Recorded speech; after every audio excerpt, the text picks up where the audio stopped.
नमस्ते friends, Shambhavi astro solutions पे आपका स्वागत है। मैं विवेक पाठक आपका स्वागत करता हूं और आज का विषय है कर्म का सिद्धांत।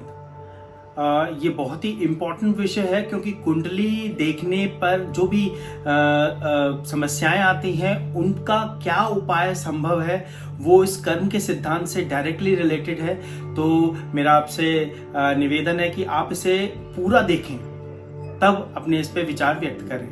जी, कर्म बेसिकली कर्म की परिभाषा, कर्म की डेफिनेशन ये है कि कोई भी काम करना, जैसा कि उसके शाब्दिक अर्थ है। अगर हम कुछ भी सांस लेते हैं, चलते हैं, घूमते हैं, फिरते हैं, कुछ भी करते हैं, किसी से प्रेम करते हैं, किसी को धोखा देते हैं, किसी की हत्या करते हैं, किसी की सहायता करते हैं, किसी भी तरह का XYZ जितने भी तरह के पॉसिबल एक्ट्स होते हैं वो सभी कर्म में आते हैं। अब अब दूसरी बात आती है, कर्म कितने प्रकार के होते हैं। ये तो कर्म हो गया। अगर उन्हें हम क्लासिफाइड करें तो जनरली देखा जाता है गुड कर्मास, बैड कर्मास, अच्छे कर्म, बुरे कर्म, और तीसरे नंबर पे आता है अकर्म। तो मैं अच्छे कर्म, जैसा कि आप समझते हैं, प्रेम करना, किसी की मदद करना, किसी भी काम में पूरी ईमानदारी से काम करना, और इसके विपरीत किसी को धोखा देना, किसी के हक को खाना, किसी की हत्या करना, या किसी भी तरह के जैसे ये कर्म है वो नेगेटिव कर्म्स में आते हैं।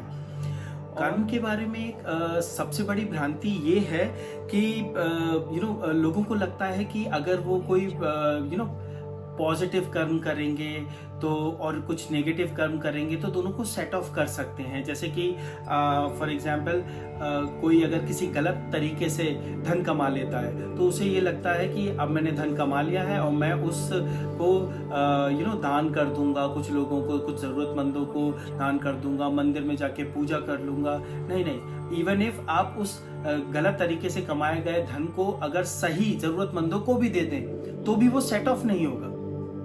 तो मेरा स्टेटमेंट ये है कि आपके पॉजिटिव कर्म का एक अकाउंट होता है और नेगेटिव कर्म का एक अकाउंट होता है, और जो दोनों आपस में सेट नहीं होते हैं। अब इसका एक एग्जाम्पल बताता हूँ। आप उन दो लोगों की कल्पना कीजिए कि एक व्यक्ति है जो किसी बड़े ही धनवान परिवार में पैदा होता है, और वो धनवान परिवार में पैदा होते हुए उसको किसी भी तरह की फिजिकल, मेंटल, इमोशनल डिफिशियंसीज होती हैं, शारीरिक, मानसिक और या भावात्मक जितनी भी ऐसी समस्याएं होती हैं जिनको वो अपने पैसों से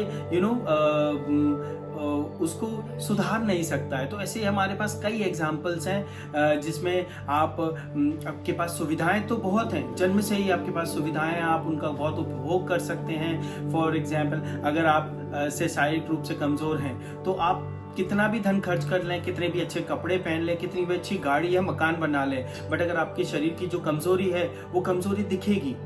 तो इससे ये जाहिर होता है कि दो अकाउंट्स चल रहे हैं। ऐसा कोई नहीं है कि जिसके पास सब कुछ है और वो बिल्कुल everything is fine and square, everything is fair. ऐसा बिल्कुल भी नहीं होता है। और दूसरी साइड हम बात करेंगे एक ऐसे व्यक्ति की जो बहुत ही निर्धन या अभावग्रस्त परिवार में पैदा हुआ है, बट बचपन से ही वो तीक्ष्ण बुद्धि का है या शारीरिक रूप से बहुत ही अच्छा है।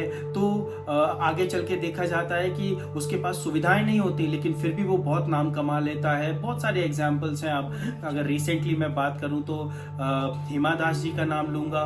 कितने निर्धन परिवार से होते हुए भी उन्होंने एक ही महीने में कितने मेडल्स जीते हैं, देश का नाम रोशन किया, खुद का भी नाम रोशन किया है। तो ये दोनों तरह की संभावनाएं उसमें रहती हैं। इससे ये जाहिर होता है अकाउंट्स दो तरह के होते हैं हमारे, पॉजिटिव और नेगेटिव अकाउंट। उसके अकॉर्डिंग हम जन्म लेते हैं। अब हम बात करेंगे इंटेंशंस की, उद्देश्यों की, क्योंकि भगवत गीता के अनुसार, भगवत गीता के इस सार के अनुसार कोई भी अच्छा या बुरा कर्म खुद से अच्छा या बुरा नहीं होता और उसको बदला जा सकता है। बेसिकली इंटेंशंस मैटर करते हैं। फॉर एग्जाम्पल, अगर कोई व्यक्ति गलत तरीके से कोई भी काम करके धन या पद कमा लेता है तो उसका उपयोग वो मान लीजिए उसमें उसे वो दान करना चाहता है, दान करने मंदिर में जाता है, गरीबों को दान करता है, लेकिन उसके इस अच्छे सो कॉल्ड अच्छे कर्म के पीछे उसके उद्देश्य सही नहीं है, तो वो खुद ब खुद बुरा कर्म हो जाएगा। और इसके विपरीत अगर मैं एक संस्मरण याद करूं महाभारत से, जहां पे श्री कृष्ण ने द्रोणाचार्य को की हत्या की गई थी, धोखा देके हत्या की गई थी, लेकिन वो देखने में दुष्कर्म लग रहा है, बट ये दुष्कर्म क्यों नहीं है? क्योंकि द्रोणाचार्य कितने भी महान व्यक्ति हो, बट वो उस साइड में थे जिस साइड में एक स्त्री का सरेआम अपने परिवारजनों द्वारा अपमान किया गया था। तो वो इतनी तो वहां पे श्री कृष्ण के उद्देश्य, उनके इंटेंशंस सही थे, इसलिए सही इंटेंशंस रखते हुए गलत तरीके से भी अगर उसे काम किया जाए तो वो बुरा काम नहीं रह जाता, अच्छा कर्म बन जाता है। तो अच्छे और बुरे कर्म में डिसाइड होते हैं इंटेंशन से। तो हमें याद रखना चाहिए कोई भी काम करने से पहले कि हमारे इंटेंशंस उसके पीछे क्या है। और इसके बाद जो सबसे इंपॉर्टेंट चीज है वो आती है अकर्म। हमें अपने जीवन में काम, कोई भी काम इतने कॉन्शियस होके करना चाहिए कि वो काम अगर हम किसी के साथ कोई व्यवहार कर रहे हैं, कोई भी पर्टिकुलर व्यवहार कर रहे हैं, वही व्यवहार करना चाहिए जो व्यवहार हम दूसरे व्यक्ति से स्वयं के लिए स्वीकार कर सके, अगर अच्छा तो भी और बुरा तो भी। तो अकर्म एक ऐसी स्थिति है जो कि फॉरमोस्ट लास्ट थिंग जो मैं बताने जा रहा हूँ, अकर्म ऐसी स्थिति है जिसमें आप कर्म तो करते हैं बट वो अकाउंट्स में आपके पॉजिटिव कर्म में या नेगेटिव कर्म में जुड़ता नहीं है। तो अब इम्पोर्टेंट बात ये हो जाती है कि अकर्म का उदय कैसे हो, हम ऐसे कैसे कर्म करें जिससे वो अकर्म बना रहे। तो सबको, किसी को छोटा नहीं समझना, खुद से किसी को बड़ा नहीं समझना, समानता का व्यवहार आपस में होना चाहिए। अगर किसी के लिए आप अच्छा नहीं कर सकते तो कम से कम उसका बुरा ना करें, मन में ऐसा भाव हो। और एक सबसे इंपॉर्टेंट बात यह है स्वीकार भाव। जब आपके अंदर किसी भी चीज के लिए आपको अगर कुछ नेगेटिव सिचुएशंस का सामना करना पड़ रहा है तो आप उसे स्वीकार कर पाए, तो वो जो स्वीकार भाव है वो अकर्म का सबसे बड़ा घोतक होता है, सबसे बड़ा रीजन होता है, सबसे बड़ा कारण होता है। क्योंकि जब भी आप स्वीकार करते हैं किसी भी सिचुएशन में, अच्छा हो आपके साथ या बुरा, उसे अगर आप स्वीकार करते हैं तो न केवल वर्तमान के बल्कि पिछले जन्मों के भी और पुराने सारे कर्मों का हिसाब क्लियर होता है। क्योंकि अगर आपने कुछ अच्छा किया है, आप उसे स्वीकार कर रहे हैं, और जैसे आपके साथ कुछ अच्छा हुआ है, आपने उसे स्वीकार किया, मगर आपको उस अच्छाई का, आपकी पॉजिटिव सिचुएशन का घमंड नहीं हो रहा है, तो वो पॉजिटिव चीज सेटल हो जाएगी। अगर कोई नेगेटिव सिचुएशन आई, आप बहुत परेशान है, बट आपने किसी को भी उस चीज के लिए दोषी ना मानते हुए स्वयं को ही उस चीज का जिम्मेदार मानते हुए स्वीकार किया, तो आपने अपने कर्मों को काट दिया। तो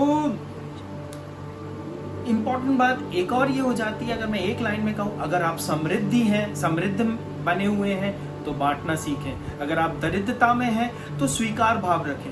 ये एकमात्र ऐसी सिचुएशन है जिसमें आप अपने अकाउंट्स को सेटल कर पाएंगे। और अगर आप अपने अकाउंट्स को सेटल करने में सफल रहे, तो आप जिस महत्वपूर्ण कार्य के लिए इस धरती पे आए हैं उसका आपको खुद ज्ञान होगा, आपको एहसास होगा कि आपके लिए सबसे उचित क्या है, कौन सा कर्म कैसे करना है, ये आप खुद जान पाएंगे और जीवन के सबसे इम्पोर्टेंट उद्देश्य की तरफ आगे बढ़ पाएंगे, जो कि है आध्यात्म।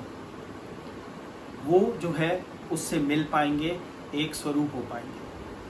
अब मैं ये जानना चाहूँगा कि ये वीडियो आपको कैसा लगा, और आप अपने क्वेश्चंस को, अपनी भ्रांतियों को ज़रूर मुझसे शेयर करें। और अगर आपको एस्ट्रोलॉजिकल सिचुएशंस आपके साथ हैं तो आप अपनी कुंडली दिखाने के लिए हमसे कांटेक्ट कर सकते हैं हमारी वेबसाइट www.shambhavi.guru पे, या आप डायरेक्टली कांटेक्ट कर सकते हैं हमें विवेक पाठक एस्ट्रो पे, हमारे वीडियो सर्च कर सकते हैं। और अगर कोई भी आपकी क्वेश्चंस हैं तो मैं आपसे विनती करूंगा कि आप अपने क्वेश्चंस सामने रखें, ताकि हम उस पर और वीडियो बना सकें और आपको और हमारा ज्ञान बढ़ा सकें। Thank you very much.